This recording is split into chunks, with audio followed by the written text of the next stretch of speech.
Hello makers, I'm back with another project for the Whimsy Stamps Halloweeners design team. Today's project is going to feature this Fill a Harvest Truck BS 1035 stamp set. And I thought this was such a fun stamp set, and I actually sketched out quite a few Halloween ideas using it. So I thought I'd start off with one that would fit with early Halloween, the early Halloween season.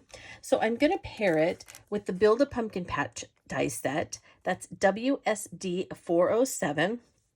And I'm really going to concentrate mostly on using these tiny pumpkins and then maybe a few of the really tiny leaves that might be scattered on the ground. So I'm going to pair those together, and there will be, in my plan, unfortunately, some fussy cutting involved. So I will be fussy cutting this back end of the truck and layering the pumpkins in. So that's kind of my plan. Now, also, I may want kind of a fence along the side, like you're leaving or going into a pumpkin patch. And so I decided to add the Slimline Fence set WSD 398A. And I will probably use these shorter versions for kind of maybe a fence along the side. That's a plan. I'm not absolutely positive that's where I'm going. You know how this works now. This is all just in my head. Now, the other thing is that I am going to attempt to make this an easel card. So I will also be fussy cutting out the top of the truck so that it will pop up with the easel. Again, that's a plan. Not sure that's how it's going to work, but we'll see. This is going to be my first easel card, so I'm really looking forward to giving this a shot. So I'm inviting you to come along with me, and let's see what we end up making. So far, I have cut the pumpkins out of the Build a Pumpkin Patch set. So I cut a few of the smaller, well, medium-sized pumpkins, and then a couple of the small sets. Now, these small sets are going to go in the truck, and you can see that I have several trucks stamped because I'm not exactly sure what I'm going to need. So I colored the whole thing what the truck would be painted, because I'm going to start putting these in here as if they were loaded in, and they're going to go above where the back gate would be. And so I would be gluing them in, and I'm just gonna, put them all over the place in there. And then once I get them all piled in and the whole thing is kind of covered, then I'm going to build up, I need to build up the sides because I'm going to cut out this back and it's going to go over it so that it actually looks like the pumpkins are piled in there. And it needs a little bit of support on the sides. So I'm going to cut a couple of, probably two of these sides. I will cut and layer them behind this so that it has enough buildup, and it gives it a little bit of dimension. I have all my fussy cutting done, and now that I've got the truck fussy cut, and then I fussy cut the outside of the windows, I decided I wanted the windows and the mirrors, the outside of the mirrors and the window, that I wanted them to kind of, I don't know, look like they were a window and then a mirror. So I grabbed my set of mica tiles that I got off of Amazon. And these are large, so this is, for me, like a lifetime supply. And also, mica tiles are they're a rock, but they come in sheets, and I don't want to do this one, but let me show you another one. You can, so when I pull one out, I'll show you. See, it's fairly thick compared to the one I have here. Can you hear the difference? And that's because it comes in sheets, and you can actually separate it and peel the sheets apart and get thinner pieces. And you can see that it kind of has like a brown, pinkish brown, beige tint to it. And so as you peel it, it gets lighter as well in color. And it gives you more to use. So if you get any of these, just know that you can, you know, separate them. So now I have one that's fairly thin, but this one can even be thinner if I wanted, or I could leave it nice and thick if maybe I wanted to use this as a shaker window. I could leave it thick if I wanted, but you can see because it's a stone that there are actually places where it makes it easy to just kind of grab a layer and peel a layer back. Anyway, so if you aren't familiar with mica, that's what that is, and it is spelled M-I-C-A, and I got these mica tiles for stamping, mixed media, scrapbooking, jewelry making, home accents, etc., and other paper arts, and I got it off Amazon. Okay, so I decided that I wanted to just put a thin little layer, just enough to kind of give it, you know, an interesting look. So I thought I'd put some there, and then I thought I would put some on here so that when I attach the outside of the mirror, that it kind of has a shiny look as well. And I thought those details would be fun. So before I put this together, I wanted to point that out to you so that you could see. And then I think I'm going to tape this without talking so I can speed it up and you can watch me put it together.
Here it is, and I will put it on this.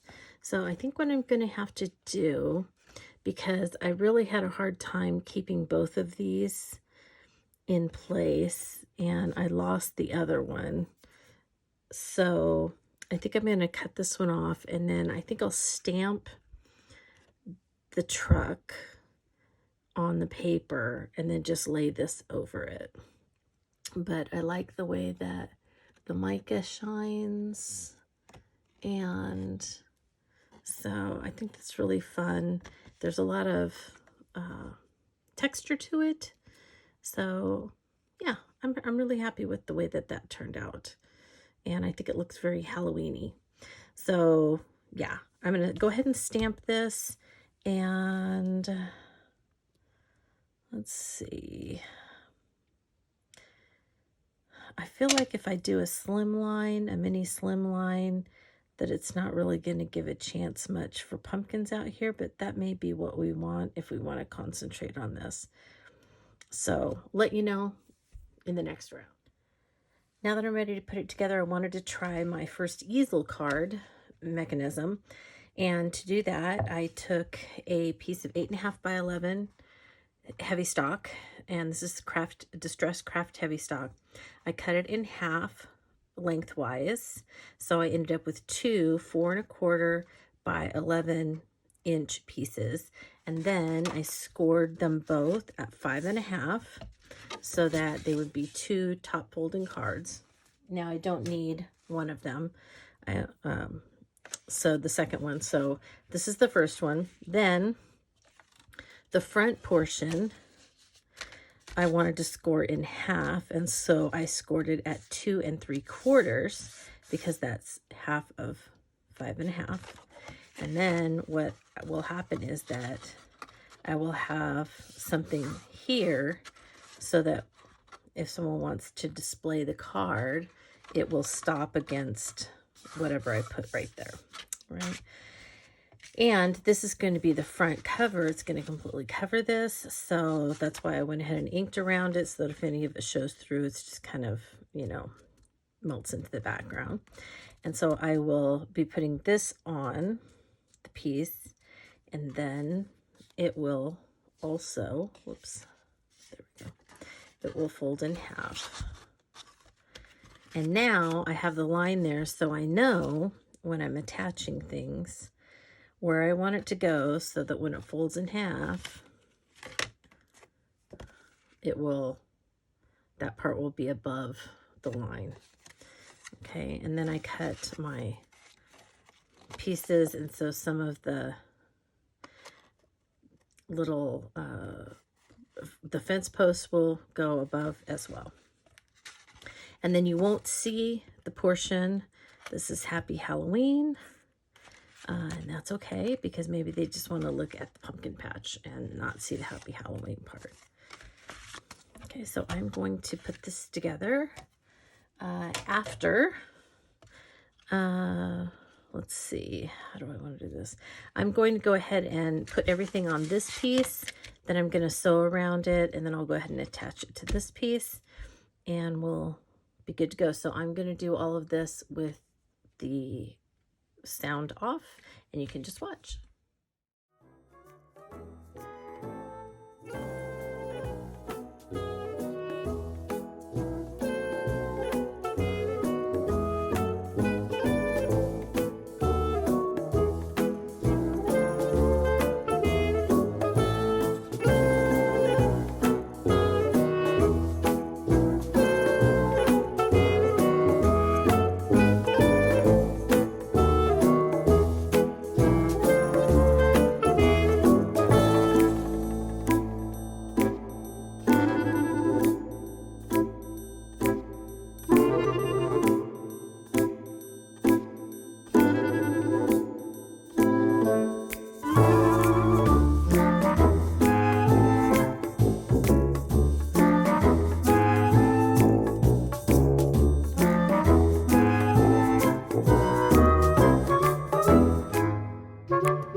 I have it all attached. I sewed around it, and I have it so that we can make it an easel card, but in order to make an easel card, it has to have something that it rests against, and so I need to put something in here.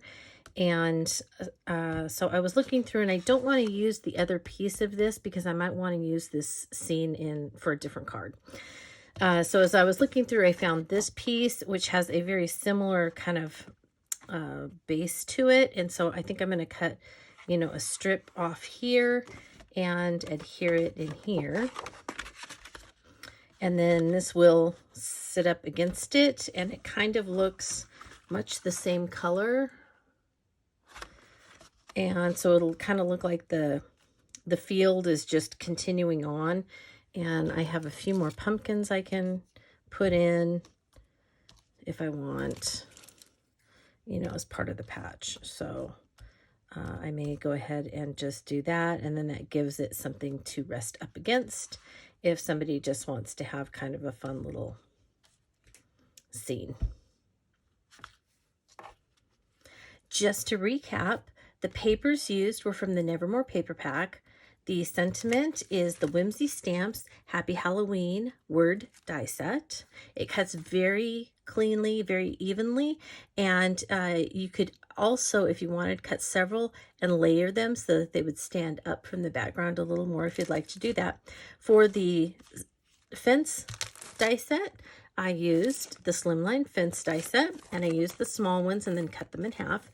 I did back these, so I cut them twice, once out of heavy cardstock and then once out of the brown cardstock that I put, as you can see, they have embossing lines, and so I did put some black archival ink on them before I ran them through so that they would stand out a little more. And then for the pumpkins, well, let's talk about the truck first. Remember, the truck is the Fill a Harvest Truck stamp set, and I really only used the truck for this one. I stamped it several times so that I could cut it out and have dimension after I filled it with the little die-cut pumpkins from the Build a Pumpkin Patch die set from Whimsy Stamps. I used all the tiny ones, a couple of the medium pumpkins, and the little leaves for this. And then I used the easel card mechanism, which is really just to score it in half and then make sure that you don't glue the things onto the upper half so that when you do this, they stand up, and then to make sure that it has kind of a little kickstand area that it can rest against so that the receiver of your card can have it kind of as a little art piece that they might like to have on their desk or at home on their mantle or whatever it is, wherever they're displaying it. I hope that you enjoyed this card as much as I enjoyed making it. And if you, as always, if you have any questions, please contact me through my blog, playswellwithpaper.blogspot.com. There's a contact section in the right-hand column, and I will be glad to answer any questions or clarify anything to the best of my ability. Thank you so much for following along with this little tutorial. And my friends, I really hope that you have a crafty day.